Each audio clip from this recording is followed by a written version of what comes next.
que están asociados con infecciones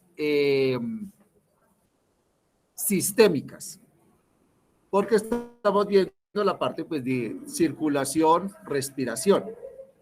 Y aunque hay infecciones específicas como una neumonía, muchas de ellas, la parte de circulación, pues tiene que ver con infecciones sistémicas. Entonces recuerden ustedes que hay infecciones que pueden ser localizadas. Un absceso en un pie, eso es una infección localizada. Una infección urinaria, es una infección localizada. Pero hay otra serie de infecciones que pueden estar en todo el cuerpo de acuerdo con el tipo de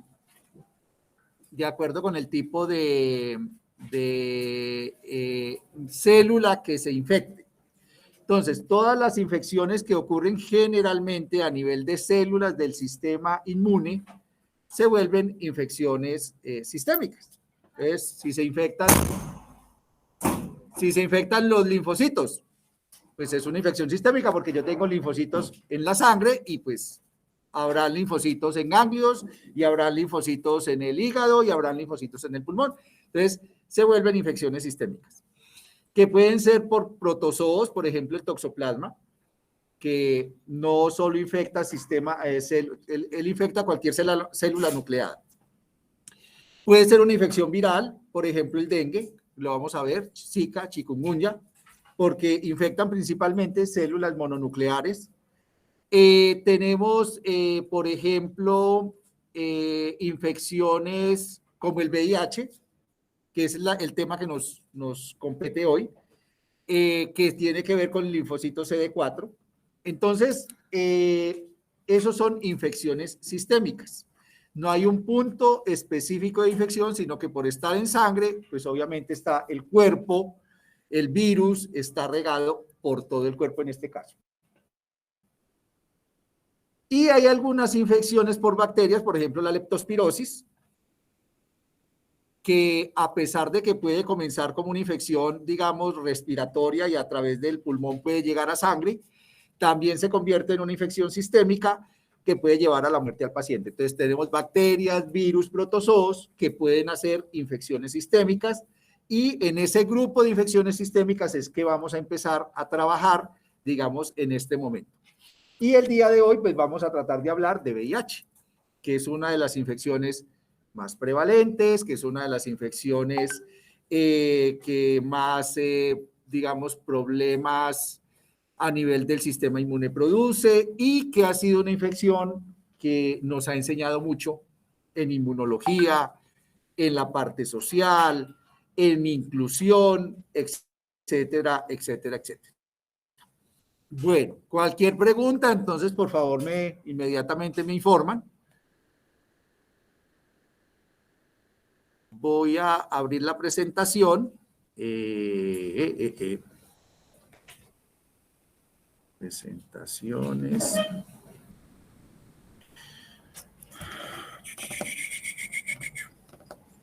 HIV. Esta es.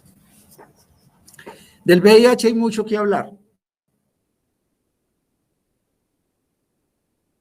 Realmente siempre nos vamos a quedar cortos para hablar de VIH, pero ¿sí están viendo allá?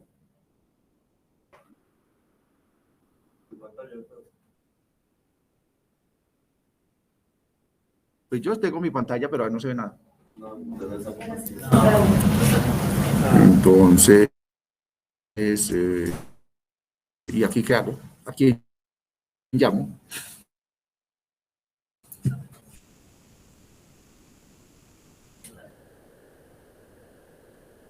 A ver. Ah, pues estamos, yo me he puesto a compartir. Claro que yes, me he puesto a compartir. Ah, claro que sí.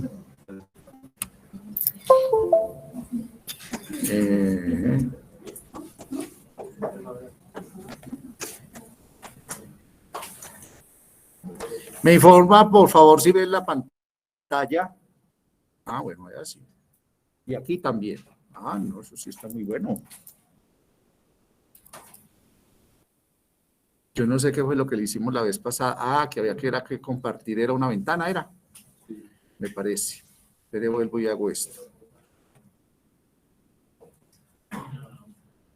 Dejar de compartir. Compartir una ventana. Eso sí.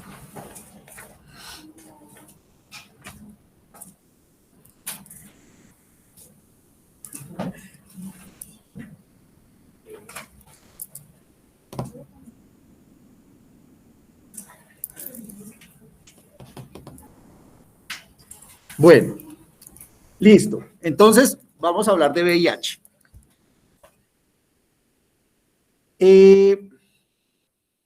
Lo primero que vamos a hablar es de la historia. ¿Por qué la historia es importante? Porque el VIH, como les dije, nos enseña mucho. Mucho a nivel social, mucho obviamente en inmunología, mucho a nivel, digamos, de desarrollo científico de moléculas. Y ahora vamos a ver por qué no hemos podido llegar a una vacuna, mientras que al coronavirus llegamos tan rápidamente. Entonces, si ustedes, bueno, ustedes no recuerdan porque ustedes no habían nacido, yo sí estaba chiquito todavía, pero sí me acuerdo. Para la década de 1981 aparecen los primeros casos de una enfermedad que disminuía el sistema inmune y empezó a presentarse inicialmente en hombres que tenían relaciones sexuales con hombres. Eso fue descrito en Estados Unidos porque eran personas que tenían una inmunosupresión y esas personas empezaron a presentar unas infecciones por microorganismos que normalmente no generan infección en las personas inmunocompetentes. Entonces, digamos que allí aparecen los reportes. Hacia 1982 aparece el primer reporte en personas hemofílicas. Y eso fue un problema muy grave que, digamos, en 1981 se haya descubierto inicialmente en las personas que tienen sexos, hombres con hombres, porque eso empezó a generar una estigmatización hacia esas personas. Y eso llevó a que posterior, década del 80 y creo mediados del 90, generara una situación muy compleja, porque fueron personas que murieron solas, fueron personas que fueron olvidados hasta de sus familias, tuvieron que morir apartados, no tenían medicamentos, entonces fue una situación, por eso les digo yo que una situación social muy difícil.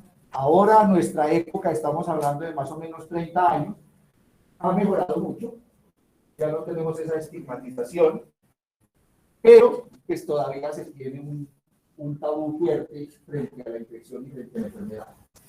Bueno, hacia 1982 se propone el nombre de SIDA como síndrome de inmunodeficiencia adquirida, y por allá en 1983 el doctor Luc Montagnier descubre o hace la primera descripción del VIH. Ese cuento que sale por las redes sociales que no hay una foto del VIH, claro que sí hay fotos, hay micrografías electrónicas y eso ya está descrito y ya se sabe la estructura. Y hay un problema con un investigador de Estados Unidos porque él decidió prestar las muestras a Luc Montagnier y él reportó lo que había reportado también el doctor Luc Montagnier, y entonces después empezaron a pelear porque entonces le iban a dar el premio Nobel al de Estados Unidos, y entonces Luc Montagnier dijo, no, qué pena, pero yo el primero que lo dije, bueno, etcétera, etcétera, etcétera. Entonces al final, después de tanta peleadera, Luc Montagnier fue el que quedó con el premio Nobel por el descubrimiento del VIH. Y el otro doctor, que se le estaba robando las cosas, entonces quedó por bueno. Bueno, hacia 1985 se pone a punto los primeros test de diagnóstico. Eso es algo bien, bien importante, porque como el virus se identificó rápidamente, entonces fue rápidamente que se empezaron a generar los primeros tests para hacer el diagnóstico. Y eso ayudó, obviamente, a identificar la persona enferma, y eso ayudó, a su vez, a más adelante empezar los tratamientos. Entonces, mire que ya llevamos muchos años de las pruebas. Hacia 1987 comienza la primera terapia antirretroviral. Por eso les digo yo que el VIH nos enseñó en lo social, nos enseñó en el diagnóstico, nos enseñó en el tratamiento. Entonces, hacia esa época ya empezaba a existir o comenzaba ya en las primeras moléculas para el tratamiento de las personas. Y hacia 1996, 10 años después, se introduce la carga viral. Desde el año 87 al 96 empiezan a generarse una serie de estudios. Primero, pues para demostrar de que el virus era el que causaba la enfermedad. Segundo, a conocer cuál era la dinámica natural de la infección. Tercero, si esos tratamientos funcionaban o no. En ese momento pues teníamos poca cantidad de medicamentos, pero pues se empezó a ver que sí había un efecto y ya empiezan a aparecer técnicas moleculares. Entonces, dentro de ese proceso de diagnóstico, abrir la ventana molecular fue algo muy importante, porque empiezan a aparecer las primeras pruebas de diagnóstico molecular. ¿Y eso por qué es importante? Porque empieza a cambiar el chip. Antes de la década del 80-90, las infecciones virales se tenían que diagnosticar por la virología clásica.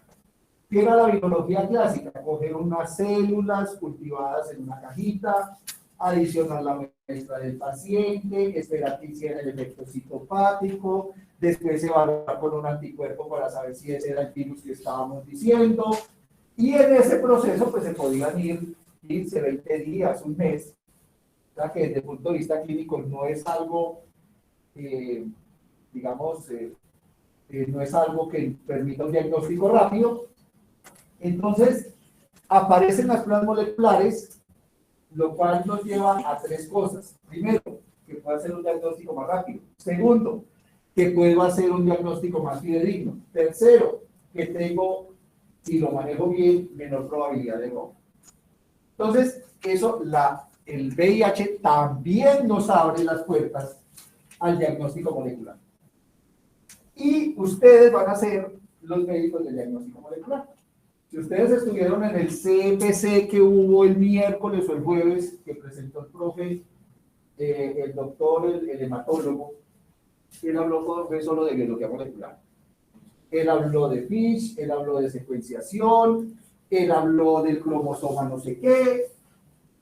Esa es la era que a ustedes les va a tocar. A ustedes no les va a tocar, como me tocó a mí, coger una bacteria, sembrarla en una cajita. Todavía se hace, todavía se hace el urocultivo, pero rápidamente estamos llegando a esto. Coronavirus nos dio un paso más adelante, por lo menos en Colombia. ¿Por qué? Porque Colombia ya tiene laboratorios de biología molecular en todo el país. Gracias, digo yo gracias, haciendo aquí unas comillitas, al coronavirus. Porque la tecnología no nos había llegado.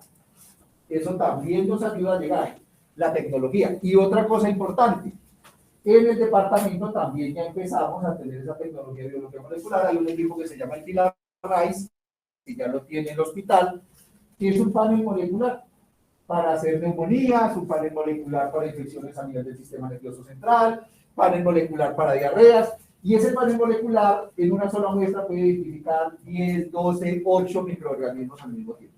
Entonces, ¿eso qué ventajas tiene? Pues que vamos a tener un diagnóstico muy rápido y muy certero, ustedes como médicos, para poder hacer el tratamiento adecuado. Entonces, el VIH también nos abre el camino hacia el diagnóstico molecular, donde ya podemos decir la biología molecular se puede aplicar como diagnóstico y sirve para hacer, en este caso particular del VIH, el seguimiento del paciente. Porque entre el año 85, 87 y 96 empezaron a aparecer una serie de estudios donde estaban demostrando que el que tenía mayor carga viral, o sea, el que tenía mayor cantidad de virus en sangre, tenía mucha mayor probabilidad de llegar a la fase de SIDA más rápidamente. Entonces, había una relación directamente proporcional entre la cantidad de virus en sangre con el desenlace clínico del paciente. Entonces, a partir de allí, ya se empieza a hacer esa relación, empiezan a aparecer nuevas moléculas. Entonces, ya no teníamos solo el AZT, sino que empiezan a aparecer los inhibidores de la retrotranscriptasa, inhibidores de nucleótidos y de no nucleótidos, inhibidores de las proteasas, y así sucesivamente han seguido apareciendo una serie de moléculas para el tratamiento del VIH. En el año 96 se crea... Oh, y tan bonito que era. Pero me falló, ¿a quién? ¿A mí? No.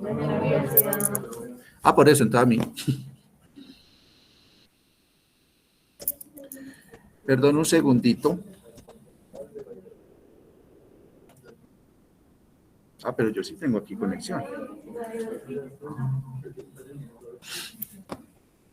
Pero ahora no escuchan ni nada, o sea que ya se perdieron. Muchachos, ¿me escuchan? Sí, doctor. Sí, doctor. Pero no ven nada. Sí, doctor, ya se ven hacia películas.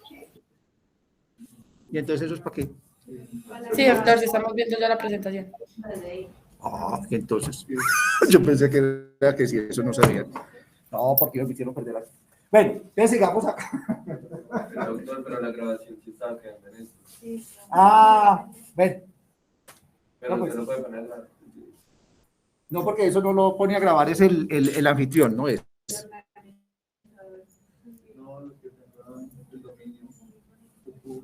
¿Sí?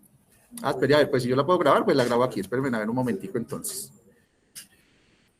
Voy a dejar de compartir un segundito. No, no me sale. Pizarra, cambiar diseño. Doctor, pero la clase ya se está grabando. Sí, pero es que aquí se nos fue el internet. En el televisor. Bueno.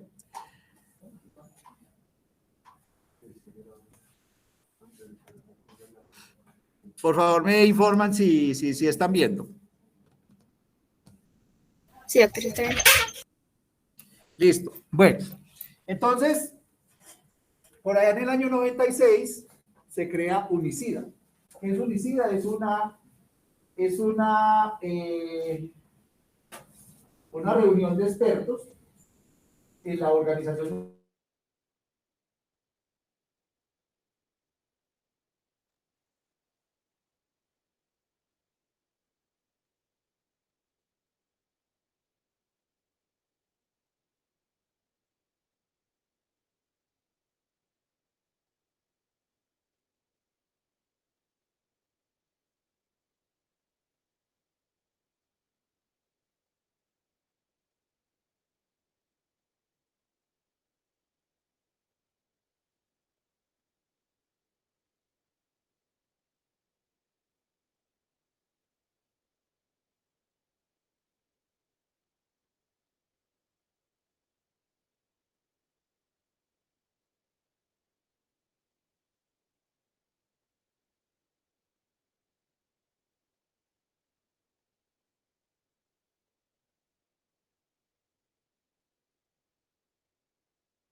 Listo.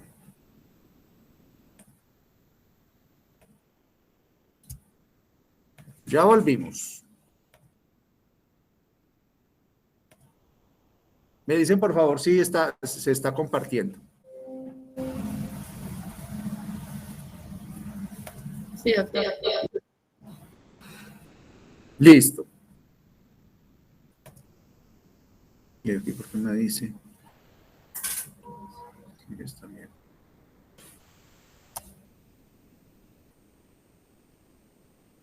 Listo, entonces resulta que en el 2001 se generan los medicamentos genéricos, que como les digo es muy importante porque disminuyó los costos e hizo más accesible todos los medicamentos a las personas que tienen VIH.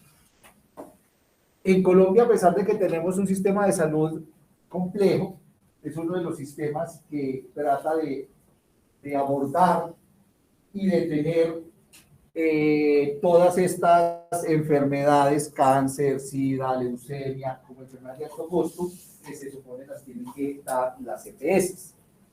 Y eso es bueno, igual por ejemplo con la vacuna, que ahora está vacunando a todo el mundo gratis, y por eso tenemos un plan de vacunación, y por eso las vacunas se están dando gratis, por ejemplo la del papilomavirus, por ejemplo la del neumococo, que antes no se daba gratis, entonces ya se está dando gratis, y entonces eso pues creo que es bueno e importante pues para nosotros. Que no funcione como deba es otra cosa, pero por lo menos sí se trata de que las cosas funcionen y que se trate de llegar a la mayor cantidad de personas. Después, entonces, ya llevamos casi 20 años haciendo tratamientos, se hacen tratamientos preventivos a expuestos. ¿Qué quiere decir eso? Que si usted es una persona que se expuso a la enfermedad, sea por trabajo o lo que sea, usted puede pedir que por favor le hagan un tratamiento. Usted sabe que se cruzó con una aguja de una persona que es portadora del VIH, usted puede ir a la seguridad del trabajo de su empresa y decirle, mire, yo me chusé, necesito comenzar tratamiento, se debe comenzar antes de las primeras 24 horas, y se le hace un tratamiento preventivo por un mes para evitar de que haya una infección o pues que el virus entre a las células y que por lo tanto vaya a quedar infectado por ese proceso. Y hemos empezado a trabajar, a tratar de que el virus sea eliminado del cuerpo, o sea, que no tengamos VIH. Eso es algo complejo, ya lo vamos a ver más adelante por qué. Pero hacia el 2012, entonces ya se hace hacia el 2012 se hace la primera revisión de VIH. Pues digamos que no es un tratamiento fácil, es una persona que tenía una leucemia. Esa persona, pues por tener leucemia, le hicieron pues quimioterapias, le acabaron la médula ósea y después le hicieron trasplante de médula ósea. Entonces, pues obviamente, en un tratamiento tan agresivo, pues esa persona logró superar la infección, pues porque obviamente le acabaron con toda la médula ósea y gran parte de las células inmunes que tienen en su cuerpo. Y le reemplazaron la médula ósea por otra.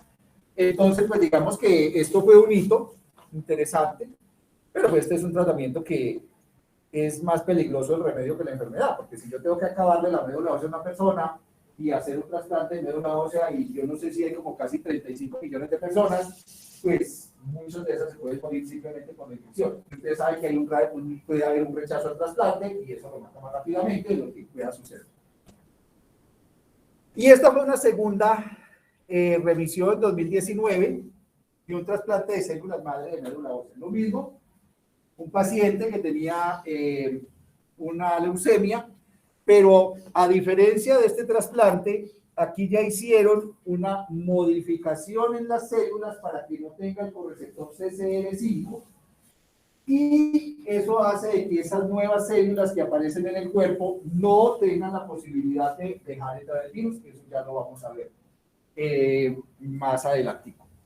Entonces, pues esto, ¿cuál es el hito? Pues que ya se hubo una modificación genética de las células para que estas médula ósea ya no tuvieran la posibilidad de que el virus pudiera entrar en sus células. Y ustedes, pues obviamente creo que escucharon por redes sociales, salió hace 1 o 2 años el investigador chino que supuestamente logró que un niño naciera sin, con una mutación para que no tuviera, no se pudiera infectar con VIH. Eso tiene tanto de largo como de ancho. Porque dice, no, pero muy bueno, qué bueno que el niño salga con VIH, sí, eso está muy bien. Y si a todos los niños los modificamos, entonces vamos a crear 2 grupos de personas. Los que no estamos modificados y nos podemos dar con VIH, y los grupos modificados que no les van. A los grupos modificados no nos contratan, porque usted puede tener VIH, eso es de alto costo, entonces no nos aseguran. Y al que ya tiene, entonces tiene más trabajo y tiene más cosas, porque está haciendo una segregación. Ese es el problema, y por eso a ese señor lo metieron a la cárcel, porque es que eso puede que lo estén haciendo y puede que lo esté haciendo yo no sé quién por allá, pero es hacer una mejora genética humana y eso puede generar, como ya lo hemos visto, cosas tan sencillas como el VIH, una enfermedad natural, que genera una segregación de los seres humanos. Entonces imagínese usted modificando a la gente como usted quiera. Es más, los test de biología molecular en este momento también tienen un problema ético, porque usted puede ir a cualquier laboratorio, digo yo cualquier, o mandar una muestrita a Estados Unidos, ni siquiera tiene que mandar sangre, usted manda un poquitico de células de la boca, así, un hisopado de boca, chuchuchu, lo mete en un cosito y lo manda a Estados Unidos. A esta de correo le mandan a decir, señorita, usted tiene el gen BCL3, caballero, usted tiene el gen GAL1, señor, usted tiene ta. ¿Cierto? Entonces usted ya sabe que tiene un gen para cáncer de seno, usted ya sabe que puede tener un gen asociado a la diabetes, que ustedes saben esa información. ¿Por qué la información personal es tan importante? Porque si alguna aseguradora se da cuenta que usted tiene diabetes y que usted tiene cáncer, no lo va a asegurar.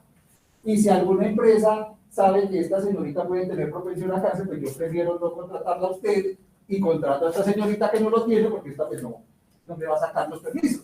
Entonces, eso no es tan sencillo y siempre se tapa que esto es muy bueno, pero de eso tan bueno no dan tanto, precisamente porque hay que mirar lo que hay por debajo. Y en cualquier momento, cualquier loco por allá quiere decir que le va a hacer examen a todo el mundo y si quiere excluir la gente, pues la excluye. Este me cae gordo porque tiene el pelo muy crespo, entonces los crespos no pueden trabajar. Y ya tenemos esa tecnología.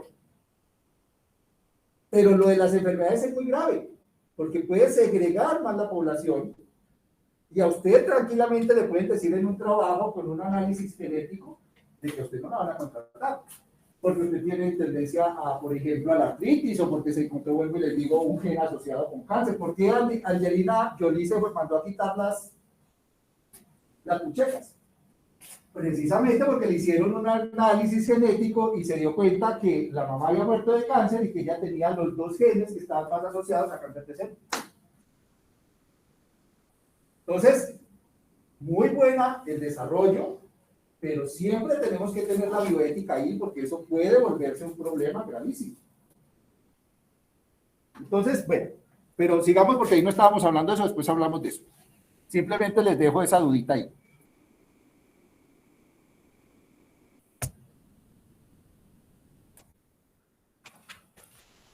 Ahora, ¿por qué no me quiere pasar?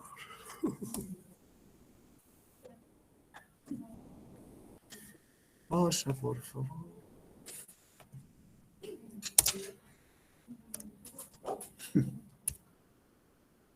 Vea, pues.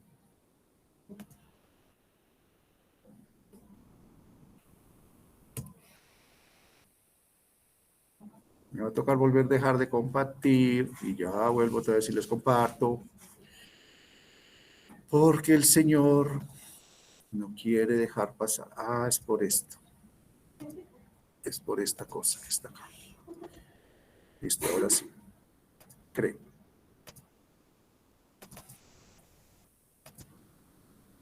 Ay, no, esto no era.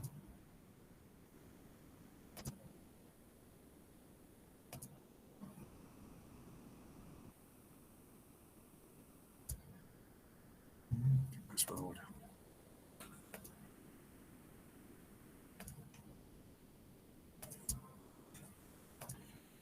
¿Qué pasó ahora? Ahora sí, volviste a salir.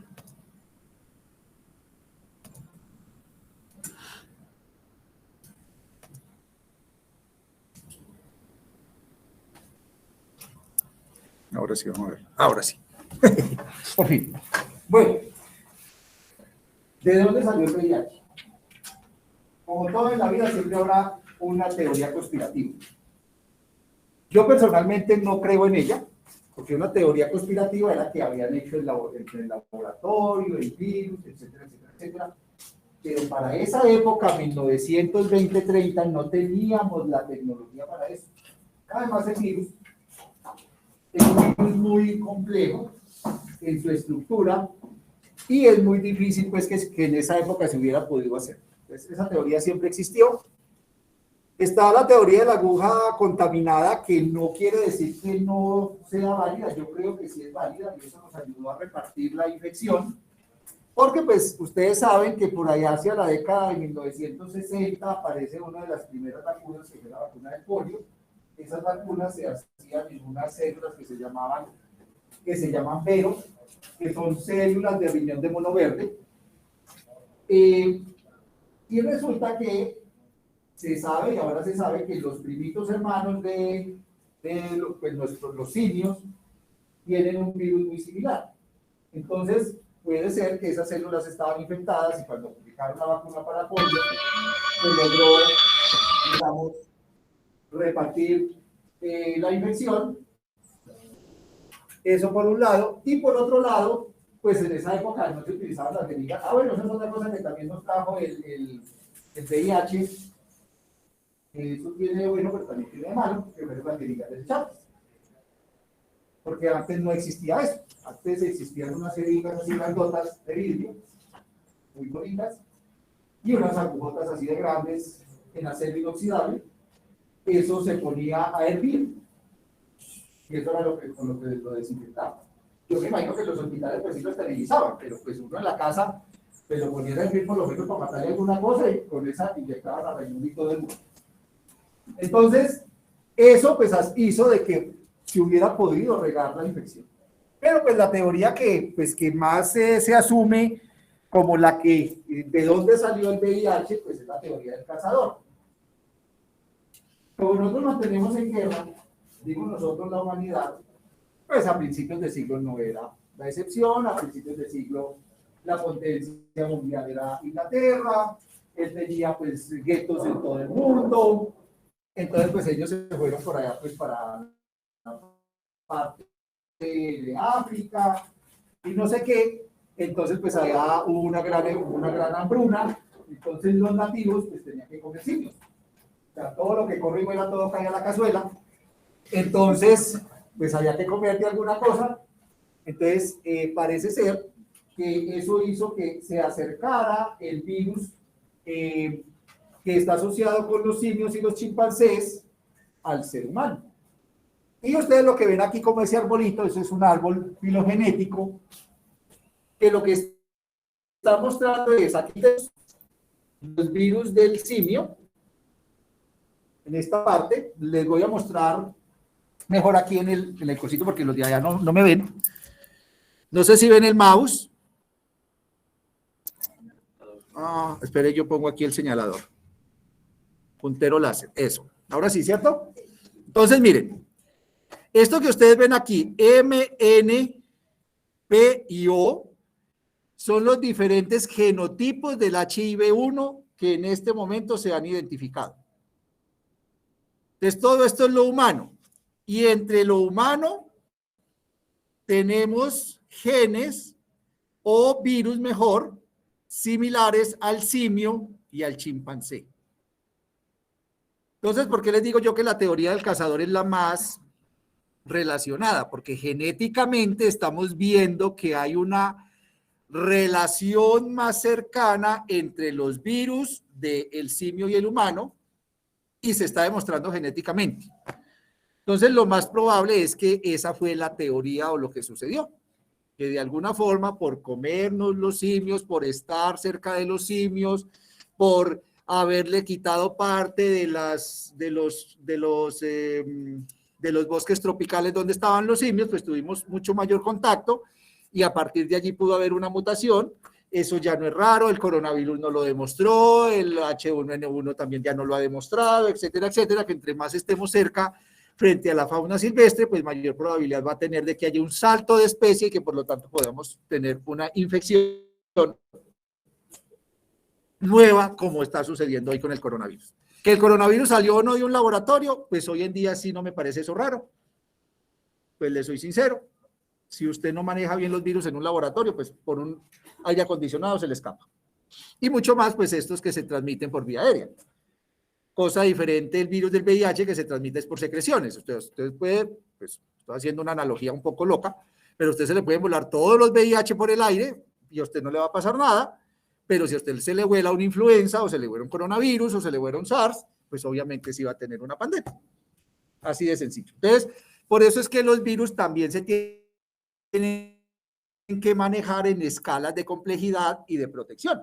Los virus aéreos tienen que estar manejados en un laboratorio tipo 3 y el VIH pues se puede manejar pues también lo manejan en tipo 3, pues digamos porque de pronto puede por la manipulación usted infectarse, pero el dengue, por ejemplo, se puede manejar en tipo 2, porque el dengue no se transmite por vía aérea, sino por la picadura de un zancudo. Entonces, los laboratorios también tienen que tener esa bioseguridad. Entonces, que haya salido un coronavirus de por allá, eso no me parece raro hoy en día. Si hubiera salido ya la teoría conspirativa que hicieron un virus, eso ya lo han hecho. Es más, ya hicieron bacterias, ustedes ya lo han leído y métase por ahí en Google y miren las primeras bacterias que hicieron, no es que las hayan hecho, pues simplemente cogieron una bacteria y le cortaron genes por montones y todavía sigue viable la bacteria. Pero pues esa es la capacidad de manipulación del material genético que tenemos, entonces hoy en día eso no es raro. Que yo coja y meta un gen de un humano o de un virus en una bacteria, eso ya se hace todos los días, en cualquier lado, en todas las partes, así hacen las vacunas. Entonces, esa modificación genética ya se hace en todas partes. Y lo digo en todas partes, aquí hacemos modificación genética. Nosotros tenemos unos plásmidos y a esos plásmidos les metemos el gen de la NS1, nosotros lo hemos hecho, hemos producido la proteína NS1 del virus dengue, con eso ya producimos un anticuerpo monoclonal. Eso se hace en Colombia y se hace en todas partes. Ya. De pronto manipular un virus, nosotros no tenemos un laboratorio tipo 3, entonces nosotros no manejamos virus respiratorios, pero si tuviéramos un laboratorio tipo 3 o un laboratorio tipo 4, lo podríamos hacer. Entonces, eso ya no es como hace 30, hace 50, 60 años, 70 años cuando apareció el VIH. Bueno, entonces, esto era lo que les decía. Hay unas teorías. El HIV-1, el M y el N están estrechamente relacionados con el virus del simio.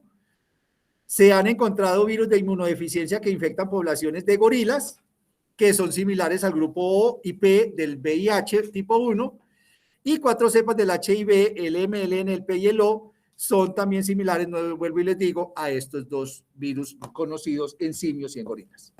Entonces, es la teoría más... ¿Dónde se cree que apareció el VIH? Por aquí en este lado, en el área de África, y se fue regando lentamente, como en ese momento ellos estaban controlados por los ingleses, pues obviamente, como todo y en todas las conquistas y en todas partes, pues habían relaciones sexuales con las personas del sitio, entonces se empezó a regar lentamente hacia áreas. Obviamente, en esa época no había muchos aviones, todo era por barco, y a partir de aquí, de este lugar, ya se empezó a regar por todo el mundo. Entonces, era muy fácil que una persona, ustedes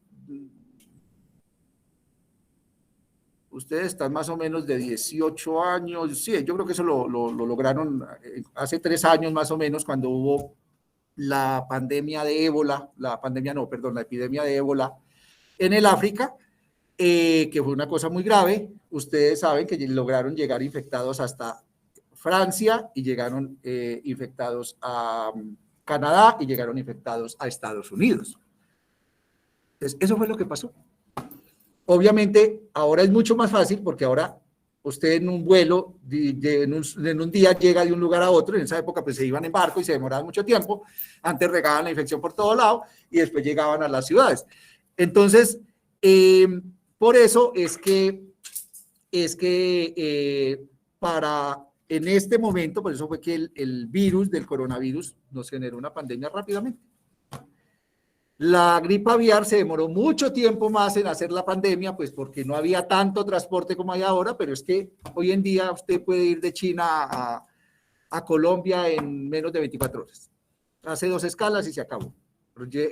Dejó el coronavirus en el avión que venía hasta Francia, el otro que iba hasta España volvió el infectado, después el otro que llegó a Colombia y se acabó. Entonces, la facilidad del transporte ahora pues facilita que las pandemias sean mucho más fáciles. Esto que ustedes ven acá es la diversidad genética del VIH. Entonces vamos conectando cosas. Primero, vimos que habían los genotipos M, N, O y P, ¿cierto? Hasta hace más o menos 3 o 4 años solo estaba el M, el N y el O. Y ya apareció un P. Eso quiere decir que el virus, igual que el coronavirus, ha mutado y ha generado primitos hermanos. No, primitos hermanos no, hermanitos. Ha generado hermanitos. Entonces ya hay VIH-1. Recuerden que hay 2 tipos de VIH, el HIV-1 y el HIV-2. El HIV-1 está más confinado. No está confinado. El HIV-1 está regado en todo el mundo. El HIV-2 está más confinado hacia el África. Y dentro del HIV-1 ya tiene hermanitos, el M, el N, el O y el P. Pero además de eso, esos hermanitos ya se casaron y tienen sobrinitos, que es lo que ustedes ven con las letras A, B, C, D, F, G. Eso no es que les esté enseñando el abecedario, sino que son las variantes genéticas que han empezado a aparecer a partir del genotipo M y que están regadas por todo el mundo. Entonces, la variante A está más hacia el área de África, de Asia. La variante B está más hacia Sudamérica, la variante C está más hacia la India y así sucesivamente. O sea, se ha ido especializando, entre comillas, el virus a través de las fases de persona a persona y se va especializando en la genética, digámoslo así, de cada cual, de cada grupo, y por eso van apareciendo esas variantes. Ahora, la cosa se complica un poquito más. Además de esos sobrinitos que salieron, esos sobrinitos ya están grandes y se casaron con otros, entonces bueno, eso no va a suceder en la vida real, pero digamos que entre los sobrinitos, o sea que entre los primos se casaron. Eso no es bueno porque no hace mucho intercambio genético y entonces empiezan a aparecer las formas recombinantes circulantes. ¿Qué es una forma recombinante circulante? Pues es la mezcla, por ejemplo, entre un genotipo A con un genotipo C o con un genotipo G o E, o sea, una persona que tiene VIH tipo 1, grupo M, genotipo A, tiene relaciones sexuales con otra persona que tiene VIH tipo 1, VIH1 tipo M, genotipo F. Por ejemplo, eso se llaman formas circulantes recombinantes. Entonces, vamos atando cabos. ¿Por qué una vacuna no es efectiva? Por la mutación. Si vean, yo les voy a decir algo, eso sí ya es chisme mío, ya es mi parecer, no me crean. Pero para mí es más problemático que ahora digan que tienen una vacuna para VIH, porque se pierde todo lo que se ha hecho durante 30 años. En el momento en que digan que hay una vacuna para VIH, pues todo el mundo va a salir corriendo a buscarnos la vacuna. Y como pasó con el coronavirus. ¿Qué pasó con el coronavirus cuando vacunaron? ¡Ah, esto ya no importa! ¡Ahora! Eso va a pasar con el VIH. Todo lo que hemos tratado de decir, mire, póngase el condón, mire, tengo una pareja estable, mire, no se se va a perder. ¡Ah, yo ya estoy vacunado, ya qué! Me hago la vasectomía y listo. Ojo con eso. Porque no va a haber una vacuna que tenga 100% de efectividad. Y no va a haber una vacuna que probablemente cubra todas las variantes genéticas. Entonces, por eso es que sacar una vacuna contra el VIH ha sido tan difícil. ¿Por qué con la del coronavirus fue relativamente sencilla? Porque no habían genotipos, ya están empezando a aparecer. Esas son las famosas variantes Mu, la variante Delta, la variante no sé qué, etcétera, etcétera, etcétera. Pero no había esta diversidad. Entonces yo, si estoy haciendo una vacuna, pues tiene que tener por encima del 90% cubierto todo esto. A mí no me serviría una vacuna de protección de VIH con el 70%, porque de 130 se infectan. Que son más o menos las protecciones que tenemos de coronavirus en este momento, 70 al 90%, que son buenas. Entonces, eso, pues les digo, eso no está en los libros, simplemente una apreciación del docente, que dentro de la evidencia eso es evidencia menos uno. Pero digamos que desde la experiencia y desde lo que uno ve, la posibilidad de que una vacuna sea efectiva y sirva, si no se acompaña de una buena educación, si no se sigue haciendo todas las campañas de prevención, eso no va a funcionar. Porque la probabilidad de que uno pueda tener una vacuna que cubra todo eso es muy difícil. Ahora, eso es lo que uno no sabe. Cuando usted le va a aplicar una vacuna, pues hay unos estudios previos, obviamente, se tiene que hacer en la etapa 1, 2, 3, 4, ustedes ya aprendieron mucho de eso con el coronavirus, pero no sabemos realmente qué va a pasar porque toda la genética de nosotros es diferente. Es que el coronavirus nos lo enseñó. Porque hay personas en una misma familia que todos se infectaron y unos se murieron y otros no. No sabemos. Hay una susceptibilidad genética, hay algo que está afectando allí. Entonces, por eso es que esto es complejo, por eso es que esto es complejo, regálame un segundo. Por eso es que hacer una vacuna es un poco complejo contra el VIH. Y no es que no se haya buscado. Se viene trabajando hace más de 30 años.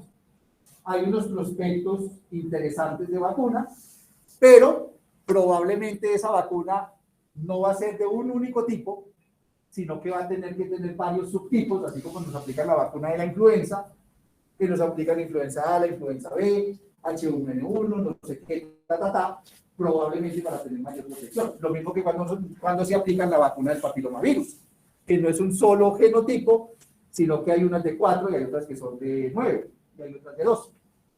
Caballero. Tengo una pregunta. La M, la N, la P, la O son genotipos y, por ejemplo, la A es una variante. Digamos que todos son genotipos. Lo que pasa es que cuando usted dice el M, el N y el O, la diferencia entre el M, el N y el O puede estar alrededor de un 10 o 15% del genoma. Entonces, por eso lo llaman grupo M. Cuando hablamos de las variantes ABCD que acabamos de ver, es porque esas variaciones son menos del 10%. Y cuando hablamos de las formas recirculantes recombinantes, pues estamos hablando de variaciones por debajo del 5%. Pero es que esto es tan jodido, que con ese 5% de variación ya la vacuna no sirve. ¿Por qué? Porque es que esa variación hace que se generen proteínas que se van a llamar igual. Yo no le voy a cambiar el nombre a la proteína. Lo que está pasando con el coronavirus y la variante Mu, todas las proteínas van contra la proteína espícula. ¿Qué pasa con la variante Mu? Que cambió unos nucleótidos que cambiaron un aminoácido. Un aminoácido. Y eso hace que la eficiencia de la vacuna pueda pasar del 90 al 70% por un aminoácido. Pero es que un aminoácido puede cambiar la estructura conformacional de la proteína. O un aminoácido puede hacer que la enzima funcione más o no. Entonces, por eso es que es tan compleja la situación de la diversidad genética. Y uno dice, pero es que el 5%, eso no es nada. 5% son de 105. Pero si esos 5 me están cambiando los principales aminoácidos de unión con el receptor, puede ser una cosa gravísima. ¿Qué es lo que está pasando, por ejemplo, con las variantes ahora del coronavirus? Bueno, entonces aquí llegamos precisamente a las vacunas. Entonces, para desarrollar una vacuna para el VIH, y creo que para todas, pero pues para el VIH con esta variación que les estoy mostrando, pues que haya una buena respuesta inmune y que no se escape la respuesta inmune. Pero si dijimos que hay tantas variantes genéticas, entonces yo tengo que mirar a ver cómo hago para que la proteína, las proteínas o los virus que esté trabajando me traten de coger la mayoría de esas variantes. Hay que conocer la patogénesis, claro.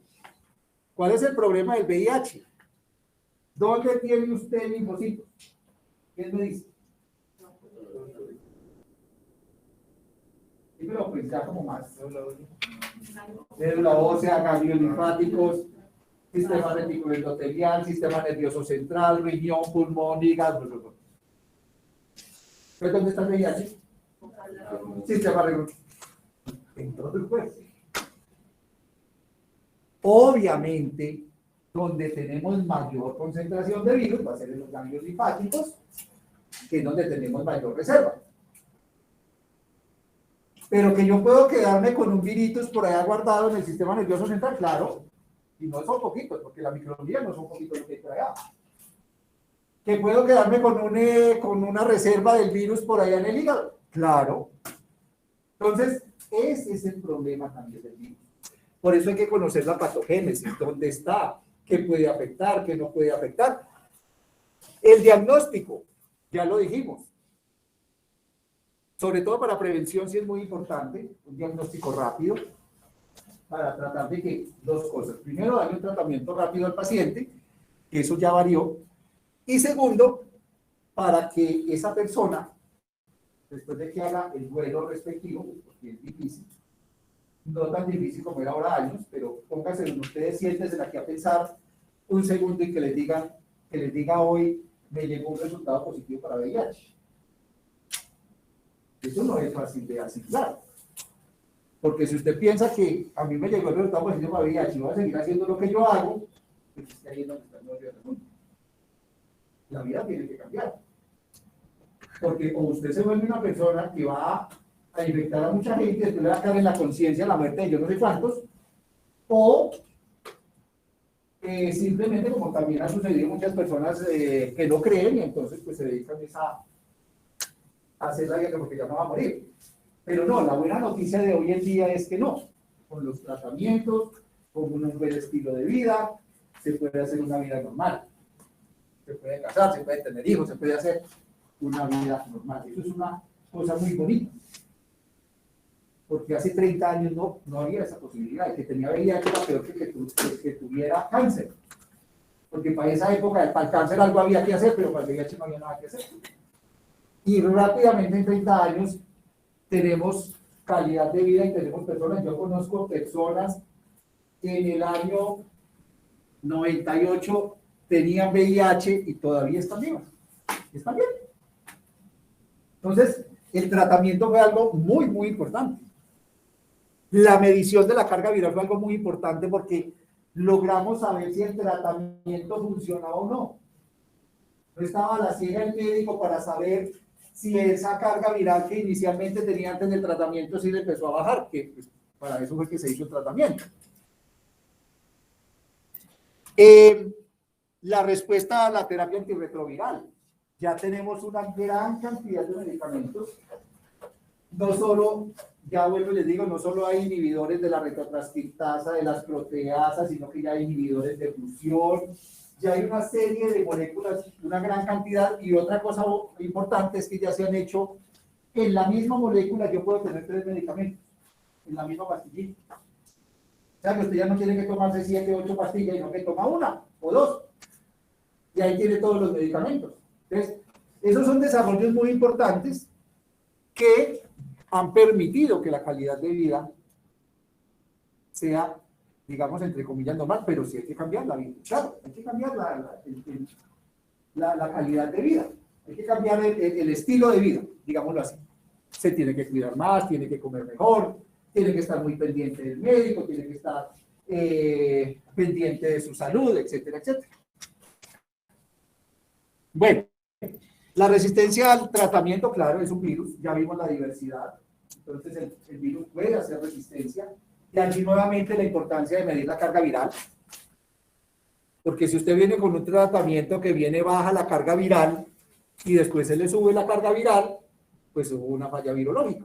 Entonces usted ya hay técnicas para medir la resistencia.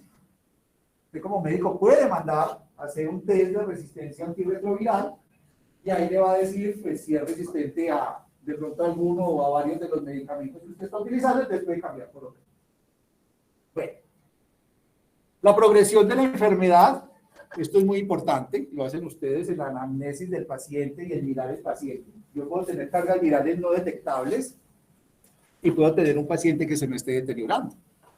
Este es un criterio para cambiar el tratamiento antirretroviral. ¿Y por qué se puede dar eso? Porque no todas las pruebas moleculares van a detectar todos los fenotipos. ella puede detectar más unos que otros y entonces algunas cargas virales pueden dar falsas más bajas de lo normal, se cree que está bien y resulta que no está bien. Y lo otro es que la carga viral no mide realmente la carga que hay en los ganglios. Usted lo que está midiendo es la cantidad de virus que alcanza a salir del ganglio. Pero si eso está atrapado allá pueden haber cantidades exorbitantes de virus, por sangre le están saliendo poquiticos. Entonces, por eso la parte clínica es tan importante y si usted ve que el paciente se está deteriorando, a pesar de que la carga viral esté supuestamente normal o sigue baja, hay que cambiar el tratamiento. Porque cada uno es un individuo único. No hay dos igual. Así nos llamemos todos Pedro, José, Anastasio, lo que sea. Todos somos únicos e irrepetibles.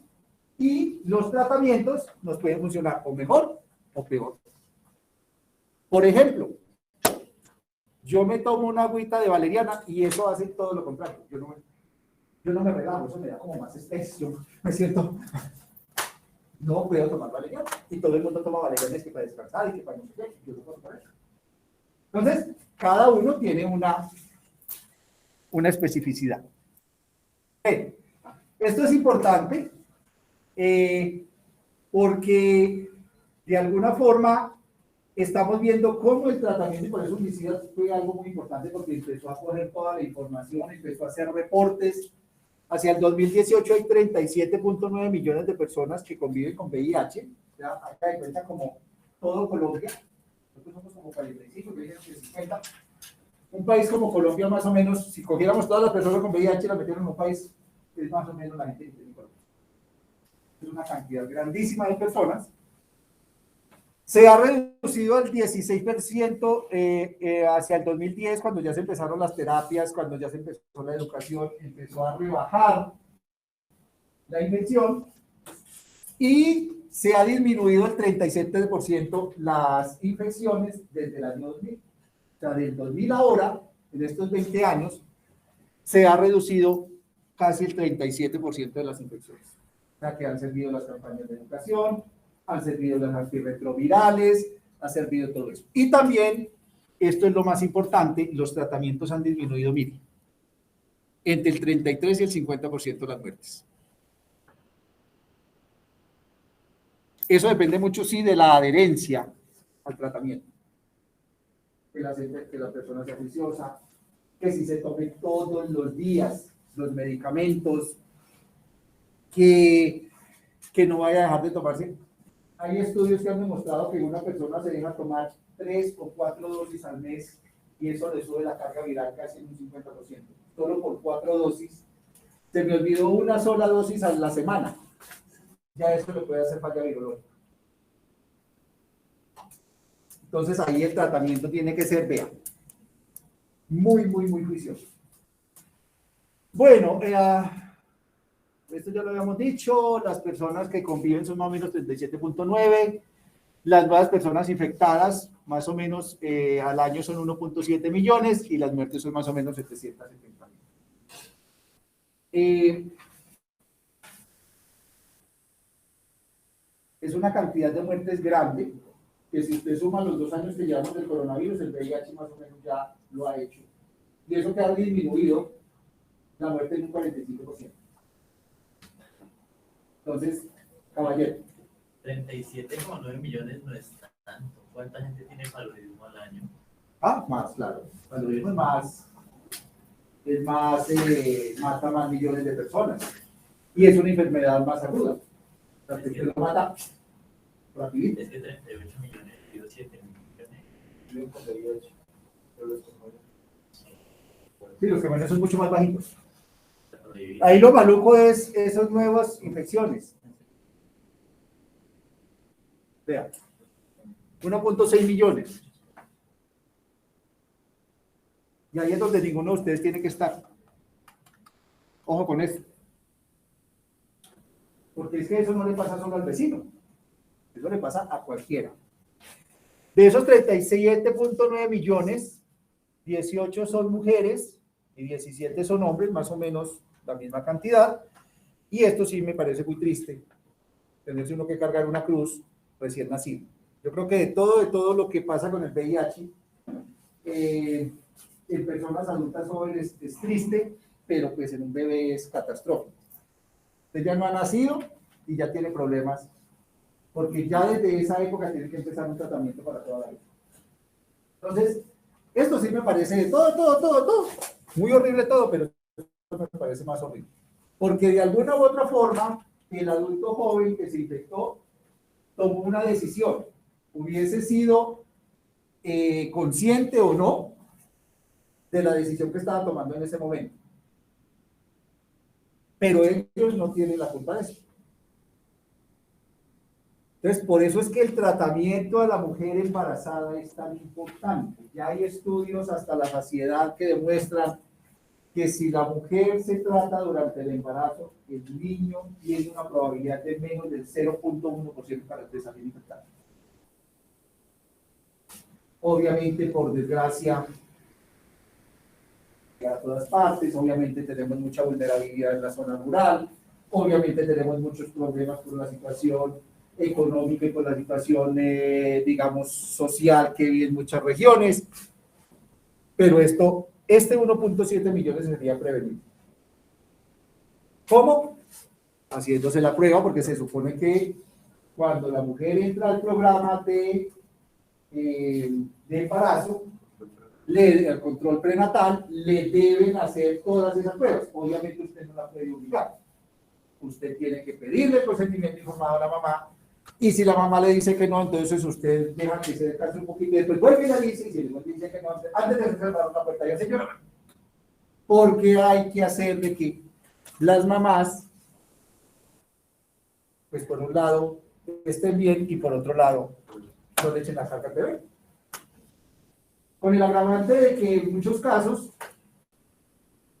y lo digo por experiencia, porque yo trabajé muchos años haciendo las cargas virales. Fuimos el primer laboratorio que montamos cargas virales en este departamento, allá en la década del 2000 y pico, entre el 2000 y el 2015 yo vi que hice las cargas virales de este departamento.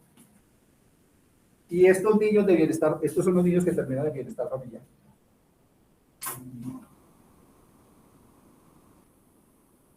Entonces, ¿quién los va a adoptar? Entonces, yo sí, pues les digo, todo muy horrible, pero pues esa parte sí es la que más dura me parece. Bueno, pues esto es más o menos aquí tenemos la media de las personas que han muerto, pero esto es bonito, es porque se ve cómo a partir del año 98-2000 empieza a disminuir la cantidad de muertes y la cantidad de nuevos infectados. Para que esas campañas de prevención, esas campañas como de concientización del problema han servido y por eso han disminuido esas causas. Bueno, aquí pues más o menos son los diferentes tipos de personas que más, digamos, tienen o que pueden tener la infección. Entonces, por ejemplo, trabajadores sexuales tienen un 6% más de probabilidad, las personas que se inyectan pues drogas intravenosas, pues obviamente, hombres que tienen sexo con hombre un 17%, el transgénero 1%, bueno, y la población 46%. Hay obviamente unas condiciones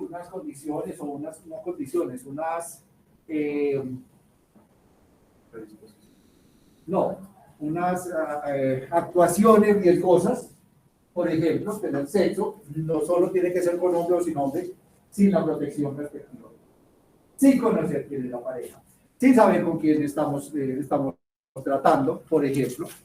Obviamente los que usan drogas, no solo porque la droga, no solo intravenosa, los que utilizan droga como tal, porque en esos momentos, ustedes ya lo han visto también con las redes sociales, en ese momento la persona pierde su capacidad de decidir y entonces puede terminar en cualquier cosa, etcétera, etcétera, etcétera. Entonces, hay unos factores de riesgo que están asociados, pues, a esta enfermedad y a muchas otras, porque es que aquí estamos hablando de VIH, pero si vemos enfermedades de transmisión sexual, es lo mismo.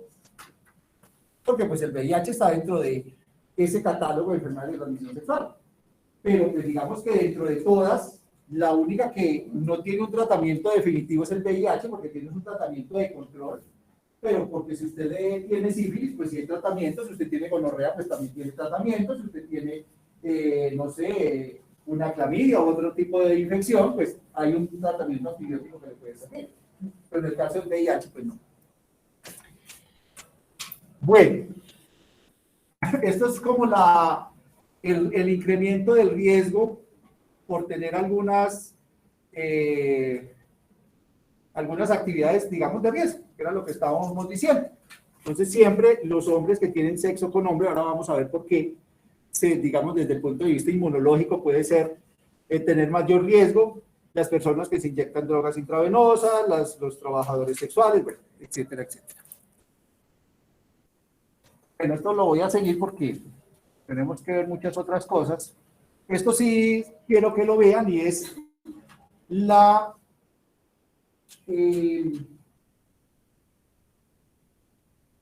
el aumento en la cobertura de tratamiento con las personas de VIH. Vuelvo entonces a lo que les decía al principio. Tener unos medicamentos que sean genéricos bajan los costos y permiten que, por ejemplo, para el 2018, el 62% de la población que convivía con VIH tenía tratamiento. ¿Nos falta mucho? 30%, sí, pero miremos aquí cuando empezamos, el 2%. O sea, si vemos por aquí en el 2000 al 2018, pues hay una diferencia muy grande. Obviamente estos son tratamientos de alto costo. Y como les digo, es un tratamiento que hay que hacerlo todos los días, se tiene que tomar todos los días, se tiene que hacer todos los días. ¿Por qué ha bajado la mortalidad? Precisamente por eso. ¿Por qué han bajado las infecciones? Porque las campañas educativas han funcionado y porque la gente ha tomado conciencia de su sexualidad y ha tomado conciencia de que si yo no me cuido, nadie me va a cuidar. Porque en últimas es a eso a lo que estamos haciendo referencia.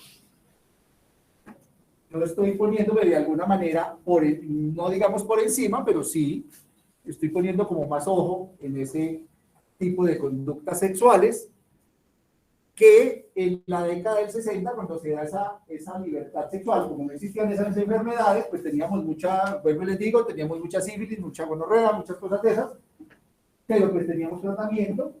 Pero cuando aparece el VIH, entonces ahí sí ya tocó pensar de forma diferente. Porque no es que yo me enferme y me tome el tratamiento y se acabó, sino que como aquí no hay tratamiento y esto es para toda la vida y esto es una carga que tengo que llevar y puede que me muera de otra cosa, como vuelvo y digo, está sucediendo hoy en día, porque los tratamientos han funcionado, eso... pues ustedes jóvenes lo tienen que pensar. Bueno, yo también, obviamente. Pero pues yo ya estoy más viejito, yo ya tengo un hogar estable, yo ya tengo mis hijos, yo no soy promiscuo, entonces yo no tengo problema por ese lado. Que de pronto haya una cirugía y me aplican el VIH, tampoco, porque ya la prueba de sangre ya es muy segura. Eso sí sucedió al principio de la pandemia, perdón, de los inicios del VIH, y a través de los hemoderivados muchas personas se infectaron porque en esa época no se conocía el virus y no se hacía la prueba. Y eso pasó exactamente igual con la hepatitis C. La hepatitis C se vino a conocer o a descubrir por allá en el año 2000, entonces nunca se hacía screening para hepatitis C, y a mucha gente le aplicaron sangre con hepatitis C, lo mismo pasa con el VIH. Por eso es que la mejor transfusión es la que no se hace. Porque a pesar de que tenemos muy buenas técnicas de diagnóstico, y para VIH tenemos pruebas de cuarta generación que detectan antígeno o anticuerpo, pues es mejor bajarle el riesgo, y si usted no necesita sangre, pues no se la aplica. Por eso es que hoy en día no aplican sangre tan fácil como se hacía hace años. Hace años usted tenía la hemoglobina por allá en 9, échale sangre. No, hoy en día usted tiene la hemoglobina en 9 y usted está hemodinámicamente bien, Mejor alimentémoslo bien, démosle hierro, excepto que no tenga pues un sangrado, y no le aplicamos la sangre. Pero hoy en día la sangre es muy segura. Por eso es que la sangre vale plata, la sangre no se cobra. Pero ustedes tienen que hacer serología, VIH, hepatitis B, hepatitis C, Chagas. Chagas, ¿cuál es la otra? Me falta una prueba. Entonces, esas pruebas valen plata. ¿Cómo?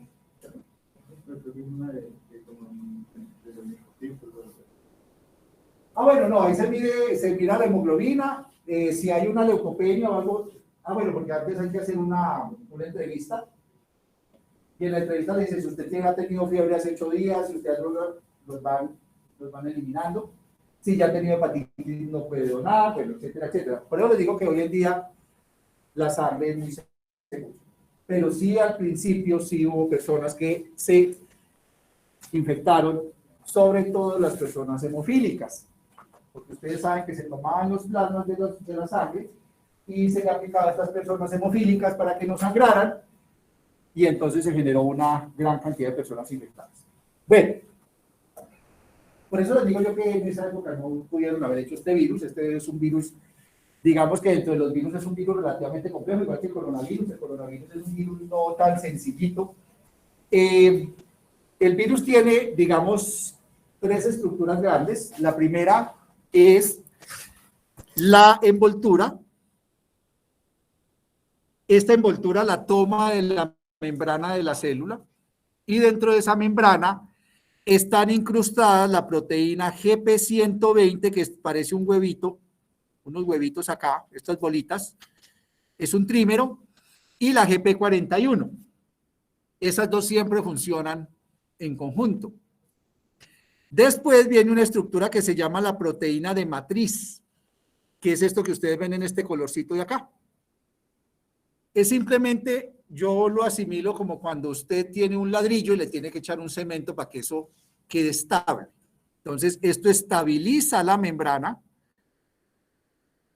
Esa es la proteína P17. Y después viene otra estructura que se llama la nucleocápside, que está conformada por la proteína P24, y dentro de esa nucleocápside hay 2 hebras de RNA de polaridad positiva.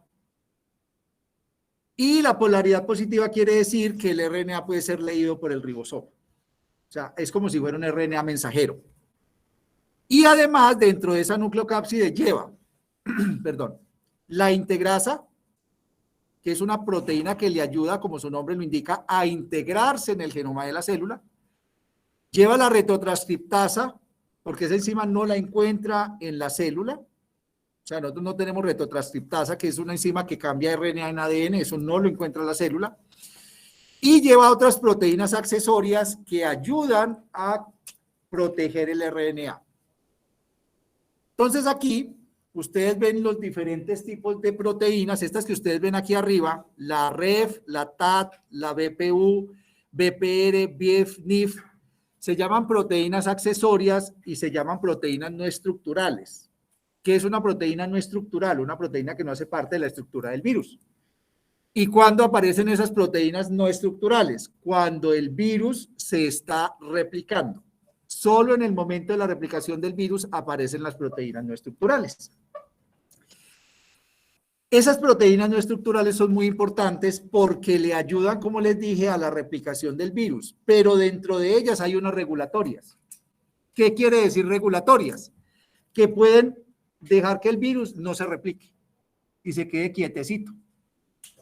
Entonces, este cuento es importante porque además de que linfocitos tenemos en todo el cuerpo, porque además el virus también puede infectar monocitos, el virus puede quedarse en el genoma de la célula sin necesidad de replicarse. Y como ustedes saben, los linfocitos cuando se vuelven activos, ellos hacen una expansión clonal. ¿Qué es una expansión clonal? De 1 salen 2, de 2 salen 4, de 4 salen 16. Y así sucesivamente. Entonces, esa célula, linfocito bebé, digámoslo así, que nunca había estado en contacto con un antígeno, tiene la información genética del VIH metidita, llega y lo estimula el sistema inmune y se convierte después en 2 y después esas 2 se convierten en 4 y después esas 4 en 16, todas esas células ya están infectadas. Sin ni siquiera el virus replicarse. Entonces, esa es la ventaja del virus, que es un virus eficiente porque no necesita replicarse para infectar. Y por eso es que la célula infectada, en este caso un linfocito CD4, que son los principales receptores del virus, pero vuelvo y les digo, los monocitos también, esa célula CD4 que es la que controla y regula el sistema inmune, porque es la que activa los linfocitos B, la que activa los linfocitos CD8, es la que estimula la producción de otras células, se empieza a desaparecer y por eso empieza el paciente a decaer en una inmunodeficiencia. No inmunodepresión, porque eso es como si yo estuviera deprimido. A mí esa palabra no me gusta. Inmunodeficiencia. Bueno, entonces, esa es la estrategia del virus. Yo no me muevo de aquí, pero todo el que sale de aquí ya sale infectado. Ahora, ¿el virus se puede replicar? Claro. Entonces, si llegamos a estimular el linfocito T, ese linfocito T se expandió clonalmente y esos linfocitos T empiezan a producir virus que van a ir a infectar nuevamente células que no se habían estimulado previamente. Y así sigue el ciclo. Ah, pero si fue que encontramos un monocito por allá en la microglía. Ah, pues yo también lo infecto. Ah, que es que me encontré otro monocito por allá en el macrófago, un monocito por allá en el pulmón. Ah, allá también voy y lo infecto. Entonces, así se expande, digámoslo así, por todo el cuerpo. Bueno,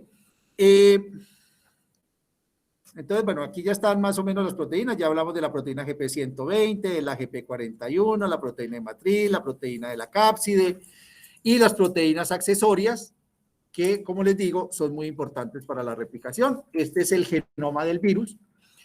El virus tiene los genes GAC, POL y M, que son los genes de los principales, y de esos genes, digámoslo así, hay un sitio de inicio, un sitio de terminación, un sitio de inicio, un sitio de terminación.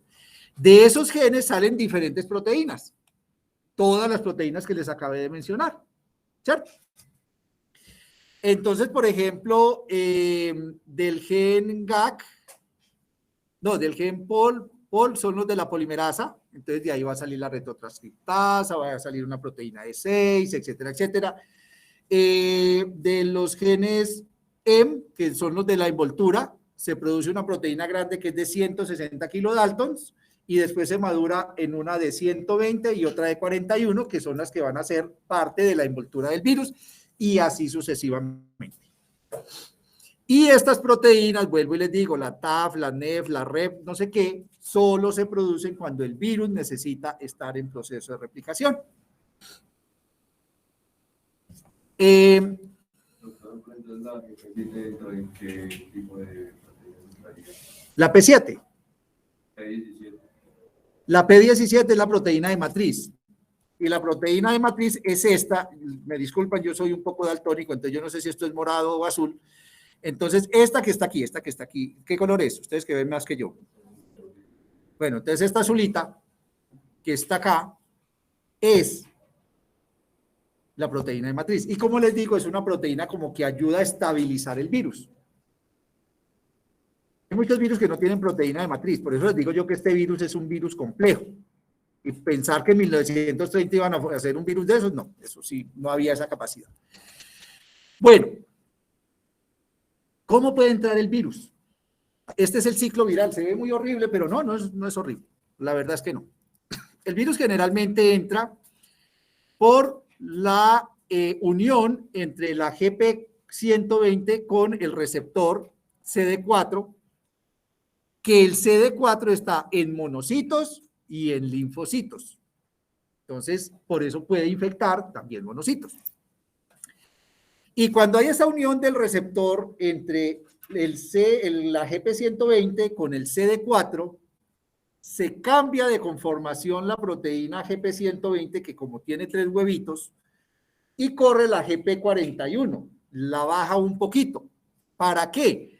Para que quede accesible la envoltura del virus con la envoltura de la célula.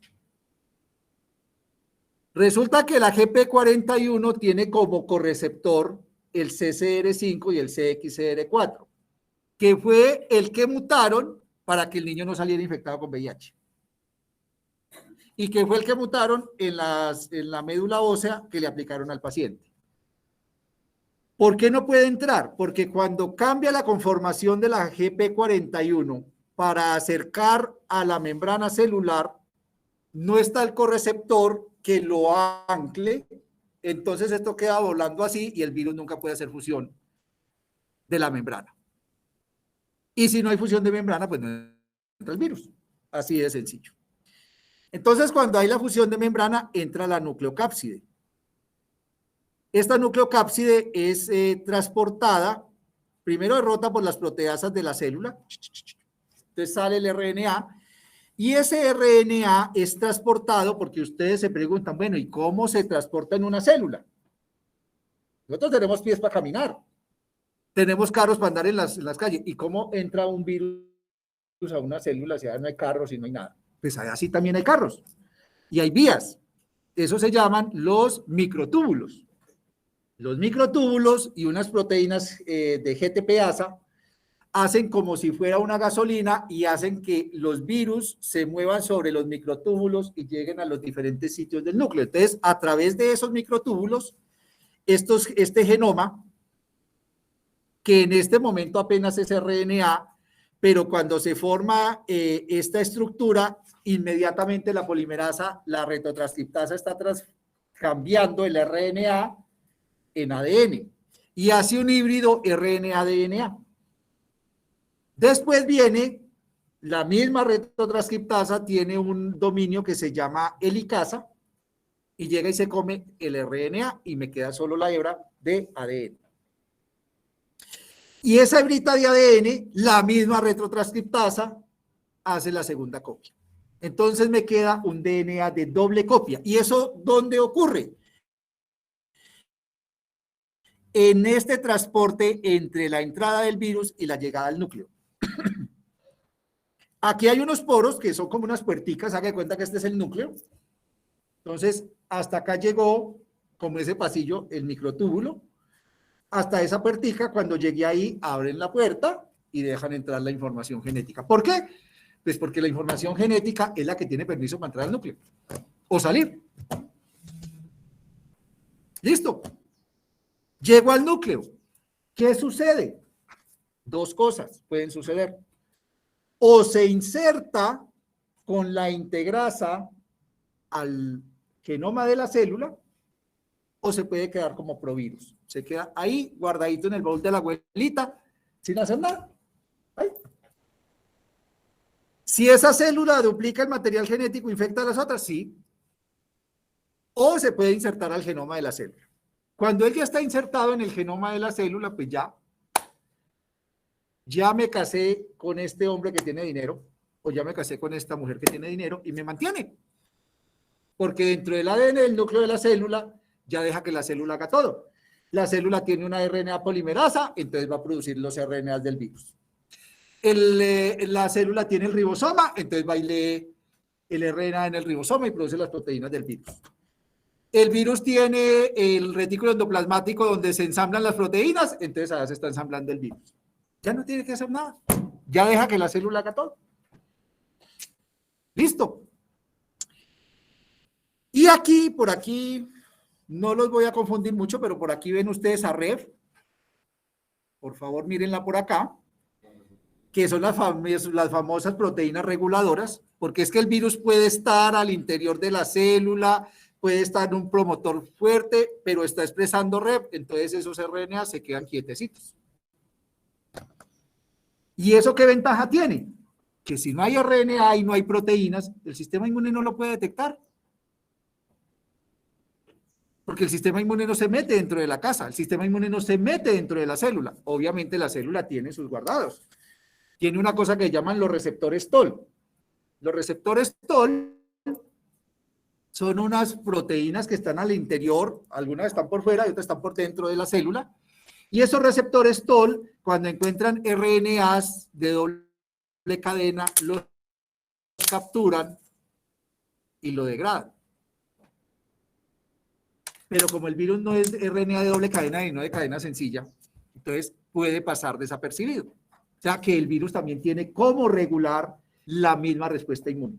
Es más, si el virus no regula la respuesta inmune, y esto no es solo para el VIH, esto sucede con todos los virus, lo que pasa es que cada virus tiene una forma de regular diferente. Si el VIH no regulara el sistema inmune, pues no había infección. ¿Usted por qué se enferma? Pues porque el sistema inmune no fue capaz de controlar su infección. O sea que el virus fue tan jodido que fue capaz de controlar su sistema inmune y de quedarse agazapado allá, y cuando se dio cuenta usted, pues ya estaba lleno de virus y se enfermó. Porque si el sistema inmune es capaz de controlarlo, no nos enfermamos. Pero los virus saben cómo controlar el sistema inmune. Y obviamente el sistema inmune pues tiene sus cositas para tratar de controlar el virus, porque también el VIH nos enseñó que si el sistema inmune no funciona, así usted haga los tratamientos mejores del mundo, se muere. El sistema inmune se necesita que ayude a los tratamientos, porque el tratamiento trata de controlar la bacteria o el virus, pero el sistema inmune es el que lo elimina. Entonces, por eso se requiere de la conjunción de ambos. Hay un agravante con los virus, que la mayoría de los virus no tienen tratamiento específico. El VIH tiene un tratamiento de control, ya lo vimos, por esa variabilidad genética, porque está metido en muchas células, porque es imposible eliminar todas las células infectadas. Entonces se vuelve una enfermedad crónica para toda la vida, pero la gran mayoría de los virus no tienen tratamiento específico. El coronavirus no tiene tratamiento específico, el dengue no tiene tratamiento específico, el chikungunya no tiene tratamiento específico, el Zika no tiene tratamiento específico. El único que mejor les voy a decir quién tiene tratamiento específico: el VIH, la hepatitis B y la hepatitis C. Ah, y el herpes, sí. Y el herpes que tiene el aciclovir.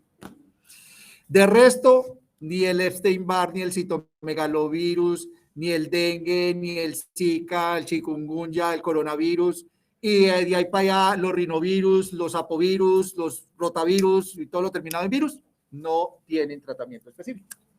Entonces, ¿qué le toca al cuerpo? Ser capaz de controlar la infección. Y el que no controla la infección, ¿qué le pasa? Se muere.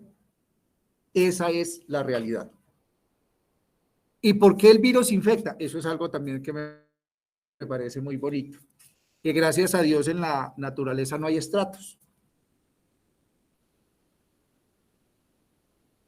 Todos los que sean RNA o todo lo que sea ADN lo reconoce el cuerpo. Y lo reconoce como propio. Por eso es que los virus nos infectan. Allá no hay, ay, usted es virus, usted no puede entrar. Él entra como Pedro por su casa. Ah, que después se da cuenta de que eso era un virus. Ah, nada que hacer. Esa es la función de los virus. Pero ahí no hay selección de ningún tipo. La información genética es igual. O sea que aquí no hay gente de sangre azul, ni de sangre blanca, ni de no sé qué. Nada. El coronavirus también no lo demostró. Con dinero o sin dinero, así como dice la canción, hago siempre lo que quiero, no mentira. Con dinero o sin dinero, hubo gente que murió del coronavirus, de todos los estratos, de lo que sea, porque los virus pueden entrar siempre y cuando los dejen entrar. No hacen nada, yo me puedo coger una cosa de estas y tomarme todo este mundo de virus y no me hacen nada, si no están en una célula.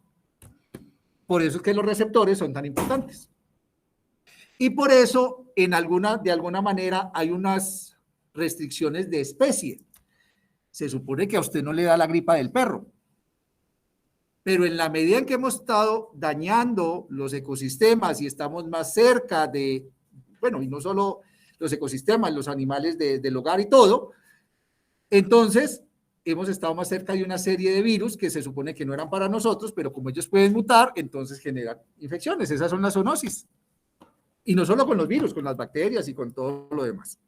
Bueno, sigamos.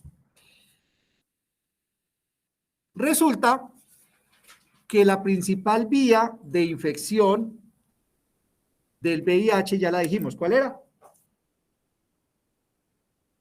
Secreciones, sí, pero principalmente la vía sexual, ¿cierto? La de droga intravenosa, pues más fácil de entender, porque si usted se inyecta el virus acá, pues los linfocitos van por sangre y toda la sangre llega al sistema retículo endotelial y llega al hígado, entonces se infectó rapidito. Pero generalmente la infección ocurre por mucosas. Obviamente la principal mucosa es la mucosa sexual, pero también puede ser la mucosa oral o puede ser la mucosa anal. ¿Qué sucede? Entonces, este dibujito es muy importante. Primero, si la mucosa está sana, como en el caso de acá, la probabilidad de que el virus entre es mucho más baja, porque es que el virus no es supervirus y él no va dañando los tejidos, ni va dañando la epidermis, ni va dañando nada de eso, porque no tiene esa capacidad, él no tiene proteasas, como sí lo hacen las bacterias, algunas bacterias, o los protozoos.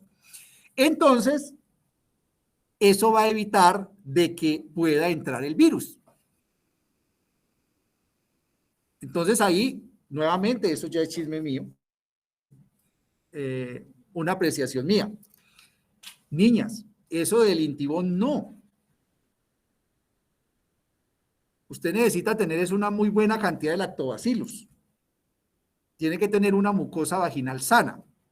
Pero si usted le mete jabones y cosas, pues lo que va a hacer es hacer un desbalance de la microflora y eso a su vez lo que va a llevar es facilidad de que entren otros bichos que no tienen que entrar. Entonces, yo, pues, no. Y les voy a contar aquí una infidencia. Eso sí es una infidencia. Mi esposita le tuvieron que sacar la matriz, que le salieron unos pólipos y unas cosas, entonces era mejor la seguridad que la policía. Y en el momento que le sacaron la matriz, empezó con infecciones urinarias. ¿Qué pasó? Cambió toda la flora, porque como la matriz está produciendo una gran cantidad de glucógeno y las hormonas están estimulando el útero, entonces eso permite de que las bacterias estén bien. Nos tocó empezar un tratamiento de reconstitución. Ella toma lactobacilos todos los días y toma una cosa que se llama cranberry, que es un zumo como de arándanos que evita la adherencia de las bacterias gram negativas o principalmente de la Escherichia coli. Y eso sí le ha servido. Se ha hecho todos los tratamientos antibióticos, claro. El antibiótico mata a la bacteria, pero va a volver. Entonces, lo que hay que reconstituir es esa flora. Entonces, este dibujito es eso lo que nos está diciendo. Si esta flora, si esta mucosa, estamos hablando principalmente de la mucosa vaginal, está sanita, pues el virus no va a tener mucha forma o chance de entrar porque todo esto está sano y no va a poder penetrar. Aún así, va a depender mucho de la carga viral. Si la persona con la cual se tuvo el contacto tenía una carga viral muy alta, pues obviamente hay mayor probabilidad de infección. Pero ¿qué sucede cuando la mucosa está inflamada? Usted tiene una infección de algún tipo. Entre más inflamado esté va a ser peor. Porque la inflamación lo que va a hacer es, primero, dañar las uniones estrechas del tejido epitelial, del tejido más superficial, entonces pues ya le está dando chance para que entre el virus. Segundo, pues están generando interleuquinas de inflamación, o sea que está haciendo llegar al sitio linfocitos y monocitos, que son las células que más infectan. Entonces facilita la infección por el VIH. Y tercero, si la carga viral es muy alta, él puede hacer una cosa que se llama transitosis. Y es que el virus se hace endocitar por la célula endotelial para después pasar a las capas más profundas, donde va a encontrar las células de Langerhans, esto que parece como una estrellita, son células de Langerhans, que son de la serie monocito macrófago, por lo tanto el virus la puede infectar, y después ellas migran y las llevan al ganglio linfático. ¿Esto por qué es importante? Porque resulta que esta es la vía común. Por eso es que cuando una persona se infecta, pasa un tiempo entre la infección y la aparición de anticuerpos. Porque mientras se hace una infección inicial aquí a nivel de la mucosa y después se lleva al ganglio linfático y se hace una gran infección en el ganglio linfático y después el virus se riega por toda la linfa para llegar a las diferentes partes del cuerpo, pasa un tiempo. Y a eso es lo que se le llamó el periodo de ventana en las pruebas diagnósticas, que es el periodo donde usted puede ser infeccioso, porque aquí ya usted es infeccioso. Usted ya tiene el virus acá, se está replicando en estas células de Langerhans o en estos linfocitos T, porque esto estaba inflamado y había muchas células de esas. Usted ya puede infectar. Pero usted todavía no tiene respuesta inmune, porque tiene que pasar acá, tiene que llegar al ganglio linfático, tiene que esperar a que haya una buena carga viral, que haya se riegue por todo el cuerpo, y cuando se riega por todo el cuerpo es donde aparece la sintomatología primaria del VIH, que es igual que un dengue o con una gripa fuerte. Dolor de huesos, malestar general, fiebre, escalofrío, y a los 3 días se le quitó y usted, pues, yo para qué voy a ir al médico, ya me quitó. Y era la primera infección por VIH. Y ahí es donde empieza la etapa de lucha del sistema inmune para poder defender, y el sistema inmune es muy efectivo, porque usted sin tratamiento puede durar entre 5 y 10 años luchando con el virus hasta que llega a la fase de SIDA. Obviamente eso va a depender del genotipo, va a depender de su genética, bueno, va a depender de muchas cosas. Bueno, nuevamente aquí sucede lo mismo, es la misma diapositiva, como una mucosa sana, donde vamos a tener péptidos antimicrobianos, donde vamos a tener diferentes tipos de anticuerpos, donde vamos a tener una serie de moléculas y de bacterias que van a evitar la entrada del virus, evita que haya una infección, o por lo menos la probabilidad, y en una mucosa inflamada, pues facilita la infección. Vuelvo y les digo, no quiere decir que una mucosa sana no se infecte, pero pues también obviamente en el acto sexual se está generando de alguna forma algún tipo de inflamación, por el roce se puede dañar la mucosa y pues por ahí puede entrar la infección. Pero obviamente tener una mucosa inflamada es mucho más grave y genera mucho más daño y puede generar una infección más rápido en este caso por el virus del VIH. Y esto se puede extrapolar a otros microorganismos. Siempre que haya mayor inflamación, es una susceptibilidad a tener 1 o 2 microorganismos que puedan estar infectando. Me explico. Usted tiene, por ejemplo, inflamado porque le dio una sífilis o una gonorrea y entonces llegó una clamidia. Pues claro, la clamidia entra más fácil. Entonces, bueno. Resulta que en la mucosa anal hay varias cosas que facilitan la infección. Primero, es una mucosa que a diferencia de la mucosa vaginal, la gran mayoría de las bacterias que residen allí, pues son bacterias que generan inflamación, porque son gram negativas y tienen lipopolisacáridos. Entonces, la posibilidad de inflamación o que esté inflamado esté inflamado la mucosa anal, pues es mucho más fácil porque está en constante, se me pegó la lengua, constante contacto con bacterias gram negativas. Es lo primero. Lo segundo, la mucosa vaginal, si ustedes ven, tienen una serie de células que están allí para soportar o para, ¿cuál sería la palabra correcta? Sí, digamos como para soportar el acto sexual, por lo tanto se va a dañar menos que la mucosa anal. Entonces, hay mucho más daño, puede haber mucho más daño en el tejido, en una relación anal, porque la mucosa no estaba para eso y no tenía los tejidos, ni las concentraciones de moco, ni las concentraciones de bacterias que la protejan para ese tipo de acto. Entonces, eso facilita que por un lado haya mayor cantidad de células, en este caso linfocitos CD4 y macrófagos, por lo que le estoy diciendo que tienen que estarse defendiendo de las bacterias gram negativas, y no solo las bacterias gram negativas, de la entamoeba histolítica, que es una productora de infección, o de una salmonela, o bueno, de lo que usted quiera. Y segundo, la mucosa no tiene toda esa protección que sí tiene la mucosa vaginal. Entonces eso hace de que la probabilidad, por eso es que veíamos que tenía 22 veces más probabilidad de infección, porque es mucho más fácil, además pues obviamente la secreción, en este caso el semen va a quedar allí, en la mucosa vaginal la gran mayoría del semen se elimina después de la relación sexual, ¿cierto? Entonces todo eso favorece de que haya una mayor probabilidad de infección, pero sobre todo porque aquí hay más células del sistema inmune. Entonces es más fácil de poner en contacto los linfocitos y los macrófagos con el virus. Y eso es lo que hace que haya mayor probabilidad de infección. Bueno. Lo otro bonito es aquí, estos tiempos. El virus puede hacer una infección de 2 a 6 horas. Hace una infección local, cercano a todos los ganglios y todo lo cercano, entre 3 y 6 días, y una diseminación sistémica entre 6 y 25 días. Nuevamente, el famoso periodo de ventana que estábamos hablando.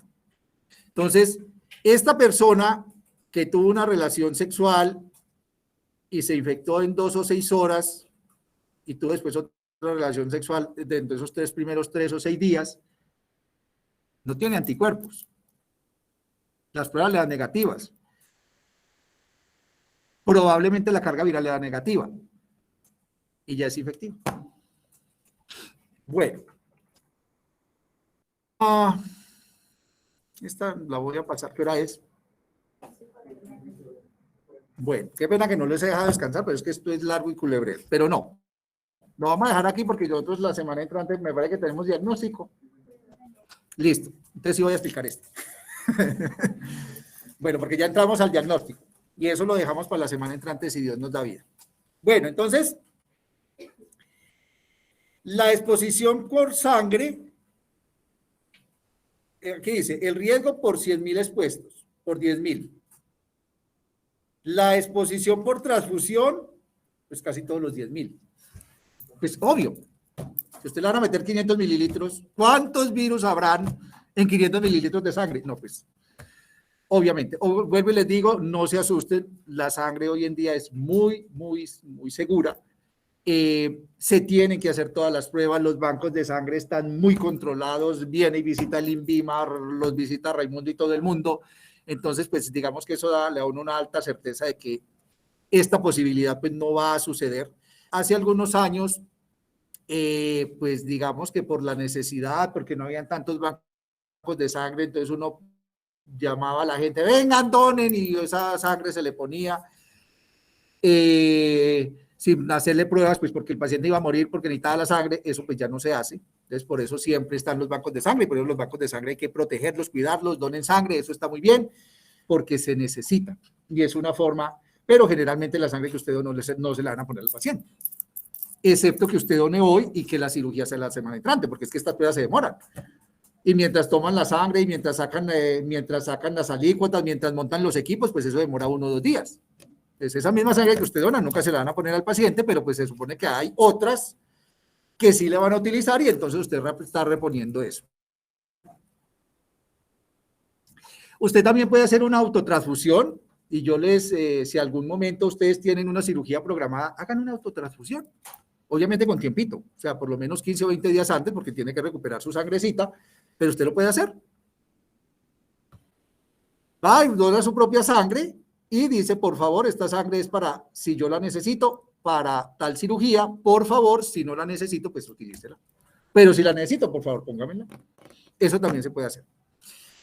Bueno, inyección con drogas intravenosas de 10.063, o sea que eso viene a ser como el 0.6%. Todo lo que tiene que ver, por ejemplo, con piercing y todo eso, mucho cuidado si se van a hacer esas cosas, si se van a hacer tatuajes.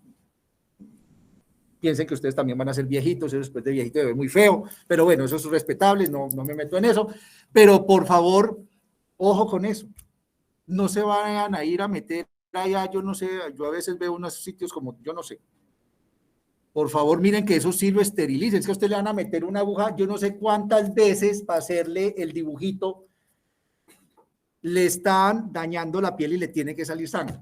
Y si eso no está bien estéril, o si usted no compra las cosas, yo me imagino que esas agujas usted las puede comprar y se las lleva, pues cómprelas usted, las esteriliza, las lleva y que le hagan el procedimiento con eso. Como hoy en día para arreglarse los pies uno tiene que llevar las cosas y no le pegan los hongos. Es lo mismo. Entonces, eso lo tienen que hacer, tienen que cuidarse. Si no se cuidan ustedes, ¿quién los va a cuidar? No, que es que esto aquí es muy limpio. Y yo veo, ¿y dónde esterilizan las agujas si no tienen un esterilizador? O les echan agüita caliente, ok. Y el alcohol es un desinfectante. Eso no es un esterilizante. Y a usted lo van a coger a chuzones, y eso depende del tamaño. Entonces, bueno. La exposición sexual, obviamente. 138 personas de 10.000 expuestos. Esto es de relaciones anales. La persona que recibe, digamos, la secreción, y la persona que no recibe la secreción tiene una posibilidad más baja. Esto es importante porque vuelvo y les digo, sobre todo en la relación anal, también hay laceraciones en el pene, y si la persona está infectada, pues todas las células están infectadas, o sea que los linfocitos del ano también están infectados, y es a través de esas laceraciones las que permiten la entrada del virus. Entonces, aunque es más bajo, pues también está el riesgo. Por eso es que siempre se ha dicho en todas las campañas del uso del condón. No solo para proteger, digamos, de un embarazo, sino para proteger de las secreciones. Aún así, el condón no tiene el 100% de efectividad. Pero, pues, por lo menos se tiene que proteger. Yo realmente les diría, y se los digo aquí cuando se habla de prevención, mucho cuidado con la pareja estable, porque la pareja estable no es tener un novio, una novia o lo que sea, una pareja cada año, porque entonces si usted empezó los noviazgos a los 18 y tiene 25, ya ha tenido 7 parejas sexuales. Eso no es una pareja estable. Cada año me estoy cambiando de pareja, y esa pareja a su vez era muy estable y entonces tenía otras 7, entonces ya llevamos en 14 y esas otras 7 tenían otras 7, porque es que esto es secuencial. Una pareja estable es una pareja estable. Y también, vuelvo y les digo, con el mayor respeto, pero pues lo tengo que decir porque yo soy papá. Si ustedes no se cuidan, vea, en la única relación de la vida que uno entrega a su cuerpo en la relación sexual. Está entregando todo lo que es. Entonces, uno no le entrega el cuerpo a cualquiera. Uno tiene que saber a quién elige. Y si uno no tiene una persona que le va a ayudar a uno, entonces, ¿para qué? Si van a conseguir a alguien, consíganse en alguien que les ayude, no que los acabe de hundir. Y eso se los digo más como papá que como docente. Como yo fui docente de la Facultad de Ciencias Básicas, una vez fui a sacar unas fotocopias. Bueno, estaban hablando los muchachos. Vea que hoy tenemos fiesta, que no sé qué, que ta. No, imagínense que va a ir, no me acuerdo de la niña, estoy poniendo cualquier nombre, Martica. Y el otro llega y le dice, no, pues ¿para qué si no da nada?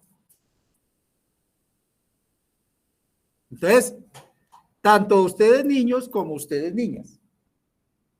La fiesta no es para que de alguna cosa, y ustedes muchachos cuídense, porque de pronto la queda mucho, le termina dando también un VIH. Entonces, por favor, yo sé que ustedes están en el pleno de la vida, con toda la energía, con la testosterona encima, etcétera, etcétera, pero cuídense y cuiden la pareja. Y si ustedes están con una niña o un niño simplemente por pasar el rato, pues eso no está bien. Mejor estén solitos. Ahora, ustedes están estudiando y tienen que ser médicos y tienen mucho que estudiar, entonces dedíquense también al estudio. Eso se los digo más como papá que como digamos que como investigador, porque a pesar, vuelvo y les digo, de que el condón es muy importante, también tiene sus deslices. Entonces, y en el momento de la euforia, o no se lo pone bien, o mejor rápido porque no sé qué, entonces ahí está el meollo del asunto. Y si fuera de eso, están en una fiesta con drogas, pues peor. Y ustedes ya han escuchado todas las cosas que han sucedido, que aparecen disque niñas por allá tiradas o muchachos por allá tirados, yo no sé dónde, que no saben cómo llegaron, ni cuándo llegaron, ni cómo lo hicieron, ni nada. Entonces, ojo con eso, que o nos ponemos juiciosos o nosotros mismos nos vamos a echar cosas que están ustedes muy jóvenes para estarse echando cargas encima. Vivan la vida, disfruten la vida, pero disfrútenla sanamente, y si tienen una pareja, una persona, es porque le va a aportar. Si yo tengo que estar detrás de la pareja para que me hable o para que este fin de semana no salimos y él la está viendo con otro, no, nada, eso no sirve. Bueno, pero eso no es la clase de VIH.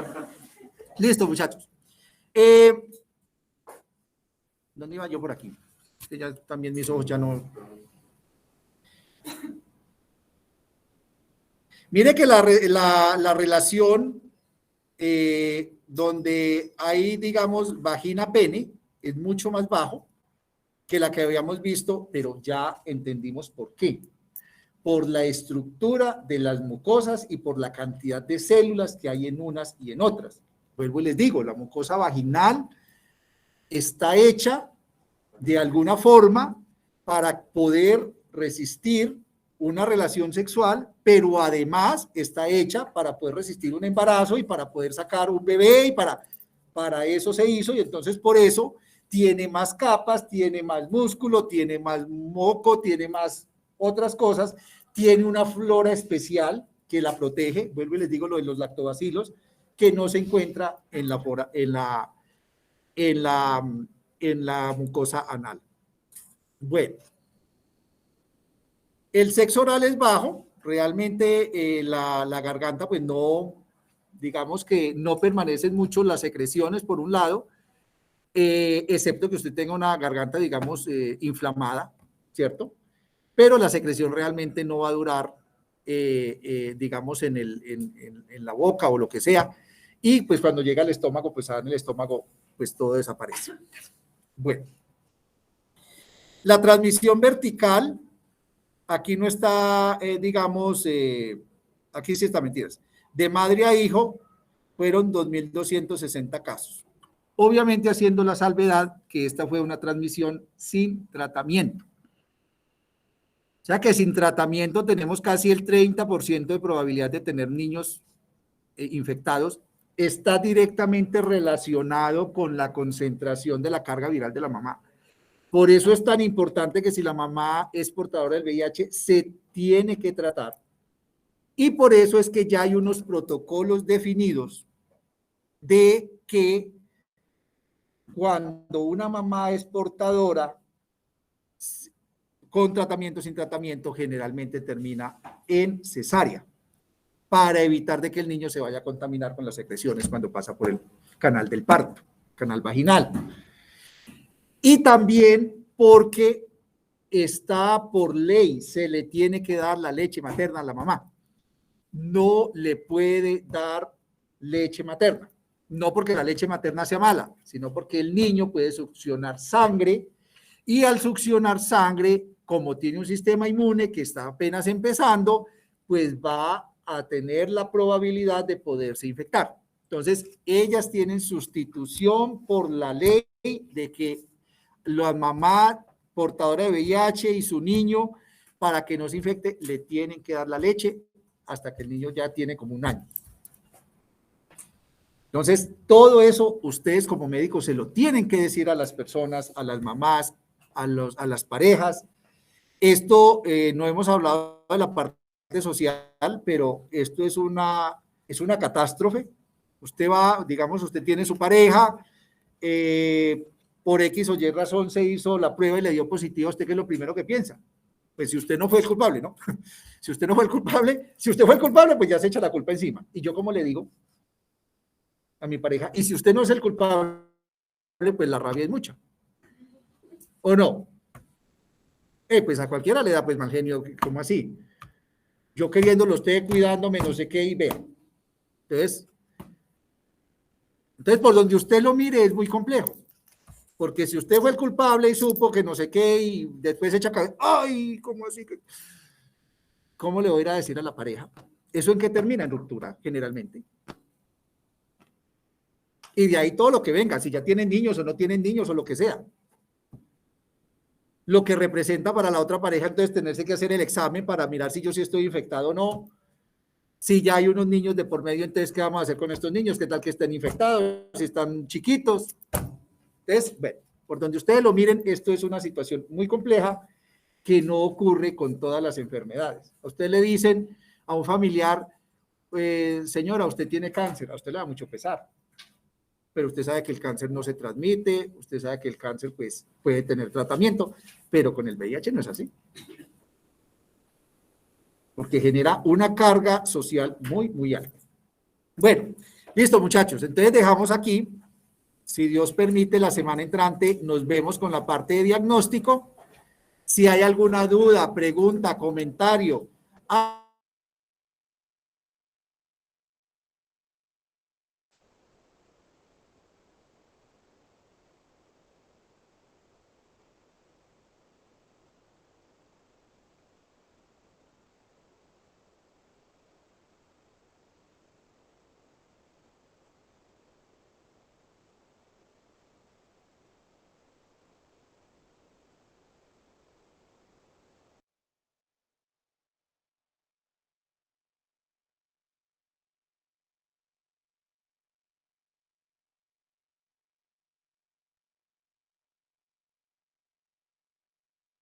H,